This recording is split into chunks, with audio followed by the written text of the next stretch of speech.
la idea del proceso como un triángulo, el juez por encima, el debido proceso, completamente imparcial, de un lado la acusación, ¿no?, el Ministerio Público, ahora ya tenemos a la víctima, a los ofendidos, a San Judí, pero sigue siendo la misma parte procesal, y del otro lado el imputado, el solo imputado y su defensa.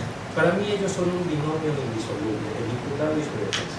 Les voy a contar una anécdota rápida. Fuimos hace como 15 días o un mes a una inauguración de una escuela y tenía la sala de juicios orales. Llegó el padre y bendijo y todo eso, no sé qué tiene que ver el padre con la academia, pero bueno, ahí llegó así y bendijo y todo.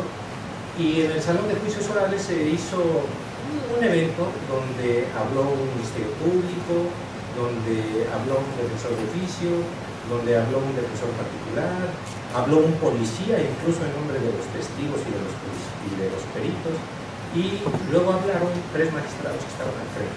Y estaba la capsulita o la burbuja del diputado y ahí no había nadie. Y como broma dijo el director de la escuela, bueno, pues ahí en el lugar del imputado, pues nadie quiere estar, ¿verdad? Entonces, no hay nadie por el imputado. Y yo dije, eso está muy mal. ¿De qué caso tiene todo lo demás si nos olvidamos del imputado, quien solamente tiene la ayuda o la asesoría de su defensor? Entonces, para mí es una figura muy importante la del defensor. No funcionaría, o qué caso tiene, si nos olvidamos del imputado y de su defensor. Bueno, la defensa técnica. Todos nos acordamos de aquella idea del abogado como el sabio, el jurisconsulto, el hombre recto, el hombre culto. En toda familia debía tener 3 profesionales que lo ayudaran: los médicos, los sacerdotes y los abogados. Esa era la idea del abogado recto, ¿no?, del abogado educado, estudioso. Pero pasó el tiempo y quería traer una imagen, la pedí, no sé si la tengan ahí, de un libro que salió a la venta hace más o menos un año, que se llama El Abogánster, que ni lo deben comprar, no es muy trascendente que lo tengan. Pero en ese libro que se llama El Abogánster, que lo pueden encontrar ahorita en todos los Sandbox y en cualquier otra librería, habla de un abogado de mediados del siglo, cuyo nombre tampoco es importante mencionar, porque pasó a la historia por cosas negativas, por cosas feas, porque él sacaba a sus clientes a como diera lugar, a como sea. ¿Han oído aquella anécdota del abogado que en un asunto ordinario civil o ejecutivo mercantil dijo, ya ven dónde tienes el documento base de la acción? Le enseñaron el cheque y él se comió el cheque, como dijeron hace ratito, y entonces dijo, ya no tienes prueba, ya no tienes el documento base de la acción. Y así conseguía sus cosas. Una vez quiso sacar a unos clientes muy poderosos de la penitenciaria de Santa Marta y lo que hizo fue organizar una fuga en un helicóptero para que el helicóptero bajara ahí al patio de la prisión y se fuera este personaje, al cual se le coló otro interno y se escaparon 2. Entonces, esa era la clase de abogado que era este amigo y dio origen a ese concepto, el abogánster. Esto está muy feo, eso está horrible, eso pugna con la defensa técnica. No venimos a hablar de ese estilo de cosas. Al contrario, ahora la defensa tiene que ser técnica y la defensa tiene que ser adecuada. Y si en ese triangulito del cual hablé hay una relación procesal que es completamente desigual, porque de un lado está el Ministerio Público, que significa a todo el aparato del Estado, y no solamente el Ministerio Público, yo ahí pondría también a la policía, a los directores de los reclusorios o cárceles, y también pondría a las autoridades judiciales. Ellos son el Estado, todos ellos en una relación procesal desigual contra el imputado y su defensor. Entonces, si tanto trabajo cuesta que se respete esta garantía de defensa, antes no existía la figura del defensor. Todavía he estado leyendo un poco en estos días y me he dado cuenta cómo en algunos países todavía en estos días no se tiene un cabal respeto a la figura de la defensa. Hace poquito hubo una audiencia aquí en el sistema acusatorio del Distrito Federal, donde detuvieron a una persona en flagrancia, como nos decía el maestro Ismael, lo detuvieron en flagrancia, lo llevan ante el Ministerio Público y después, cuando es canalizado ante la audiencia inicial o es formas de conducción del imputado al proceso, es puesto a disposición de un juez de control. Me encantó una resolución de un juez de control que decretó su libertad, no por las tres cosas que se estudian en esa resolución, de acuerdo al artículo 308 del Código Nacional, que son la detención propiamente dicha, flagrancia o urgencia, ni el requisito de procedibilidad de la querella o un acto equivalente, ni tampoco por el tiempo de retención de 48 horas. Sino el juez, ignorando estas tres cosas, argumentó, me parece que de una manera muy correcta, me gustó, me encantó la resolución, felicité a ese juez porque le decretó la libertad de esa persona, porque no le nombraron defensor sino hasta después de 17 horas que había sido puesto a disposición del Ministerio Público. Fue más allá de la ley, ¿no? Fue más allá del artículo 308, pero con ello evitó un vicio o una deficiencia desde el punto de vista del debido proceso. Entonces, en esta relación desigual que se tiene, lo menos que se le puede pedir a ese defensor que tanto se ha pugnado porque se le reconozca un carácter de parte, lo cual a veces ni los defensores mismos tienen, porque a veces los defensores, ya sean particulares o de oficio, están en el juzgado y sienten como que ellos no son una autoridad, como que no tienen jerarquía. A mí, como juzgador, me han ido a decir: oiga, su señoría, ¿me permitiría impugnar? Y me van a pedir permiso para impugnar, y yo le digo: yo no le pedí permiso para evitarle el auto de formal prisión, entonces usted no me pida un permiso para determinar. Y no creen que tengan autoridad, que no tengan jerarquía. Los defensores de oficio en el juzgado piensan que son auxiliares del juzgado en lugar de ser una parte independientemente del proceso. Entonces yo creo que en la defensa técnica, creo que hay que recordar, por una parte, el artículo 14 constitucional, el párrafo segundo, donde dice que en el juicio, así dice, se deben seguir las formalidades esenciales del procedimiento. Y yo tengo 23 años como juzgador, estoy a punto de cumplirlos en julio, 23 años, y nunca ningún litigante me ha ido a discutir, a argumentar, a reclamar por alguna cuestión relativa a las formalidades esenciales del procedimiento. Algunos ni saben cuáles son las formalidades esenciales del procedimiento. Aunque cambió el sistema acusatorio, esta parte sigue vigente. Las formalidades esenciales de las que habla el artículo 14 constitucional, dice la jurisprudencia que son aquellas que le garantizan al inculpado una adecuada y oportuna defensa antes del acto de privación de su libertad, porque el artículo así comienza diciendo: nadie podrá ser privado de su libertad, propiedades, posiciones o derechos, sino mediante juicio civil ante los tribunales previamente establecidos en el que se cumplan esas formalidades esenciales del procedimiento y conforme a las leyes expedidas con anterioridad a la ley. Entonces, esas formalidades esenciales le garantizan una adecuada defensa, y las que le garantizan una adecuada defensa son el emplazamiento o el acto de hacerle saber de lo que se le imputa, que se cumple en el sistema tradicional con la declaración preparatoria, y ahí se le hace saber, o en el nuevo sistema con el acto de la formulación de la imputación, donde el Ministerio Público, como órgano investigador y persecutor de delitos, le dice por qué hechos tiene la violación en su contra y señala su clasificación jurídica provisional, y también le debe decir qué datos de prueba tiene en su contra. Entonces hay que partir de esas formalidades esenciales del procedimiento. Y lo que en esencia yo quiero venir aquí a decir aquí es que la palabra defensor no se abrevia como DEF, no se abrevia DEF, pero permítanme hacerlo y decir al defensor decirle DEF, para que pedagógicamente me resulte que ustedes, si son DEF, defensores, tienen que ser DEF, o sea, técnicos, efectivos y fervientes. Creo que esas tres características debe tener todo litigante, todo abogado. Debe ser técnico, efectivo y ferviente. Técnico, efectivo y ferviente. Técnico quiere decir que hay que tener conocimiento de muchos temas. Dijo la doctora Diana Cristal que ella piensa que a los abogados, dijo, y a los policías habló también, y dijo que les hace falta como 500 veces más capacitación. Yo creo que en esa trilogía procesal que dijimos hace un rato, háganme cuenta, un tripié, para tomar unas fotos, si una de esas patitas no funciona bien, se cae. No podría haber la Trinidad si quito al Padre, al Hijo y al Espíritu Santo, son igual de importantes, ¿no?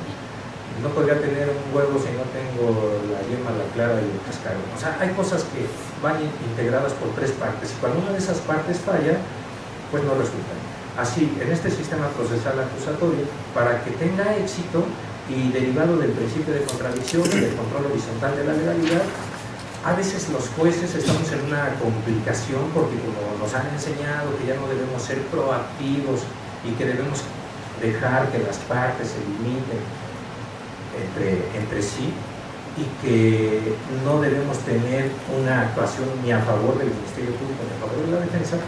Si no tenemos un buen defensor, cuando estamos ansiando que nos haga notar algo, que nos dé un argumento que nosotros esperamos y que pensamos que es evidente, y si el defensor no lo hace, pues bueno, por más que el Ministerio Público esté capacitado y sea técnico, y el juez también pretende estar capacitado y ser técnico y tener el nuevo cambio de paradigma y todas estas cosas, si el defensor no es técnico, no va a poder ser así, ¿no? Técnico es entonces conocer muchas cosas, conocer desde luego la Constitución, o sea, los preceptos constitucionales aplicables en la materia penal, del artículo 13 al 23 son exclusivamente de materia penal, al menos los más importantes, conocer los tratados internacionales, quizá no todos, ¿no? Pero al menos la Convención Americana de Derechos Humanos, el Pacto Internacional de Derechos Civiles y Políticos, creo que son los que más usamos aquí nosotros, y algunos específicos para temas de tortura, de la infancia, o de algunos otros temas. Pues hay que conocer la Constitución, la nueva teoría constitucional, nuevos conceptos sobre esos temas, los códigos penales, desde luego el Código Penal para el Fuero Común, el Código Penal Federal, los códigos penales de los estados, el Código Nacional de Procedimientos Penales, desde luego, lo tenemos que conocer ampliamente. La ley de amparo, nos vinieron a hablar aquí del tema del amparo y vimos qué complicada fue la pregunta que hizo el licenciado, que todos se pusieron a decir y que la solucionó el doctor del Castillo de manera muy fácil, ¿no? De manera práctica, no tan técnica, pero práctica. Hay que conocer la ley de amparo, hay que conocer la jurisprudencia, sobre todo la de la 10ª época que se generó, ¿no? con este sistema, con la sentencia del caso Lavilla, que ya tiene unos años vigente. En la mañana también, cuando se habló del tema en la etapa del juicio oral, uno de los ponentes me dijo, sí soy abogado, pero él habló más desde el punto de vista pericial y desde el punto de vista de las ciencias forenses. Él dijo, hay que conocer, es muy importante conocer criminalística, criminología, dijo que a veces la gente las confunde. Entonces hay que conocer todo eso, hay que conocer las leyes orgánicas, mucho, ¿no? Nos acaba de decir, me parece que fue el doctor del Castillo, que hay que estar en contacto con el derecho.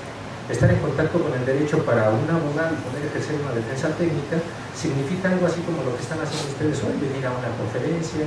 El sábado hubo otras conferencias en algunos lugares, no sé si alguien de ustedes acudió. Estar en contacto con el derecho es comprar libros. La maestra que está aquí enfrente ya compró los libros de los que están vendiendo aquí. A uno de los ponentes, el que expuso el tema de los recursos, le regalaron 3 libros. Eso es estar en contacto con el derecho. Ir a conferencias, estar en la maestría, estar en el doctorado, los sábados también ir a clase, pretender nosotros también dar clase. Eso es estar empapados con la materia. No sé el ritmo de vida del maestro Camilo, por ejemplo, pero les puedo citar a Miguel Ángel Aguilar López, un magistrado federal, que hace años yo le dije, oye, tú no descansas ningún día de dar clase. En la mañana ya estás a las 7 en la Facultad de Derecho en el doctorado. Luego te vas a trabajar a tu tribunal colegiado. Luego todas las tardes, todos los días, tienes participaciones en muchos lugares. Y los sábados te vas a las casas de la cultura del interior de la República porque vas a dar clase. Y él me dijo que en otras materias, pues quién sabe a qué edad es la máxima de un hombre, pero dijo que en el derecho la edad idónea de un hombre es a los 60 años. Él ya los cumplió, yo todavía no. Pero él aquella vez dijo, y lo que estoy haciendo ahorita es hacer condición física para llegar en óptimas condiciones físicas y mentales a esa edad del abogado, que es la mejor. Entonces yo también trato de hacer lo mismo, y diario me gusta ir a cosas, leer, escribir a veces y estar en contacto con el derecho. Creo que esto es fundamental para que el abogado pueda ser técnico. Dijeron también hay que conocer de psicología judicial. Ahorita que estábamos comiendo, alguien dijo algo y dijimos, aquí tienes cara de mentira. porque hay que conocer algo de psicología judicial. Entonces el abogado, para ser técnico, tiene que tener una serie de requisitos, todo este conocimiento de la ley, pero también debe ser un lector voraz, ¿no creen? Un lector ávido tiene que ser el abogado, no solamente de cosas de derecho. Me da mucha tristeza y me da desesperación y no entiendo a las personas a las que a veces les recomiendas un libro y no lo compran, o se lo regalas y no lo leen, o le dices que qué están leyendo y dicen que no saben, que no lo han leído, y les preguntas cuál libro fue el último que leyeron y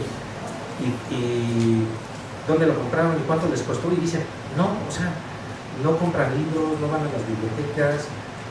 No entiendo un abogado de ese estilo. El abogado tiene que ser lector, a fuerza. A lo mejor de esto tiene la culpa nuestro sistema de educación, porque nuestro sistema de educación nos alfabetizó, pero no nos hizo lectores. Es diferente. O sea, estar alfabetizados quiere decir que conocemos las letras y que si tenemos un papel enfrente podemos leer las líneas que dice ahí. Pero eso es diferente a ser un lector. Un lector es alguien que tiene el hábito, tiene la constancia de la lectura, que busca, que se deleita en la lectura. Hay compañeros abogados que me dicen, un juez me dijo, a mí lo que menos quiero que me regalen es un libro, porque leo muchos expedientes en el libro.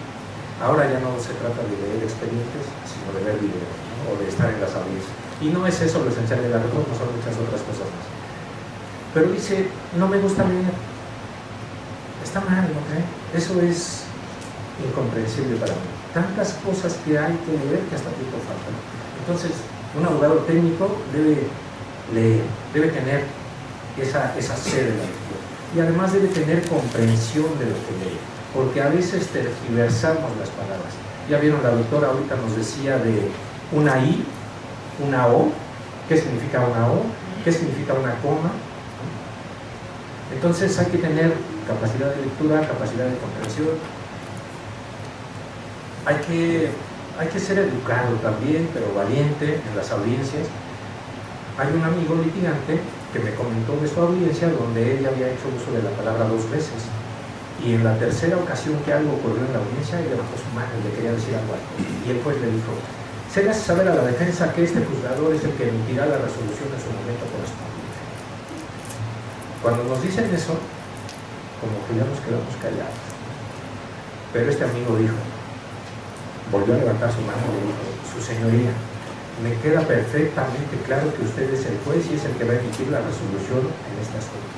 Pero también me queda claro que yo soy el defensor y en mi papel como defensor es mi deber hacerle notar las siguientes circunstancias. 1, 2 y 3, cosas que habían pasado. Y dice, ¿y qué crees que hizo el juez cuando emitió su resolución? Los 3 puntos que yo dije fueron la base de su resolución. Entonces, el abogado tiene que ser valiente, ¿no? Como en ese caso. No tener temor reverencial al juez, no es una falta de respeto al juez. Hay un profesor nos acaba de dar la semana pasada una clase donde nos dijo que el juez le dijo al imputado, le dijo, a ver señor imputado, y fíjese bien, pase aquí enfrente y desde este momento ya no tiene derecho a comunicarse con su defensor, entonces contéstele. Y le hizo una pregunta y el defensor le dice al imputado, dile que no. Y el juez se enojó porque le dijo, a ver señor defensor, ¿qué no escuchó que le dije que no tenía? Y el defensor dice, perdón señor juez, pero usted le dijo al imputado que no tenía derecho a comunicarse conmigo, pero no me dijo a mí que no tenía derecho a comunicarme con él. Entonces, así como somos de precisos los jueces y exigimos tanta precisión, debemos ser igualmente nosotros precisos con nuestras partes. El abogado tiene que ser valiente, no tiene que tener temor. Fíjense que el viernes estábamos también en un ejercicio donde le dicen al defensor que estaba objetando, le dicen pues, y se le hace saber al defensor que no continúe objetando las preguntas del Ministerio Público, porque de lo contrario se le impondrá una medida de apremio consistente en alguna cuestión. Y se quedó callado el juez.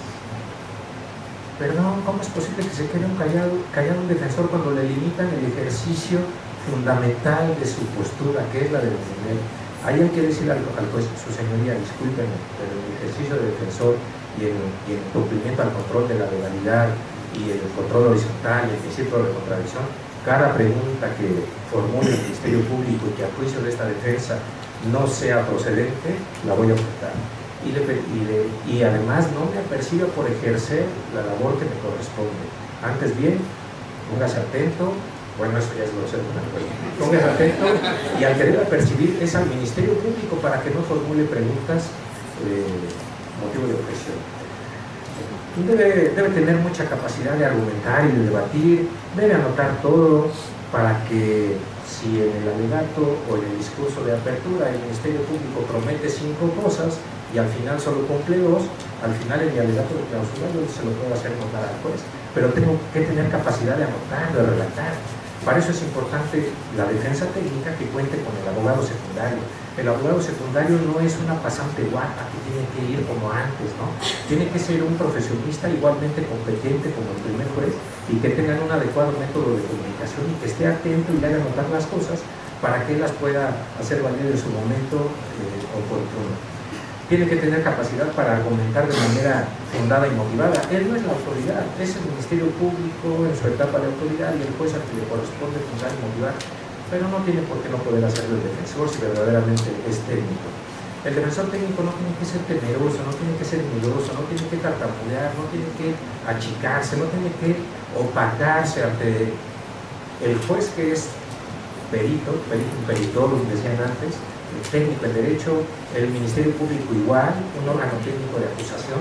El defensor es igual, es un órgano técnico, no tiene por qué ser menos perito, no tiene que ser menos técnico.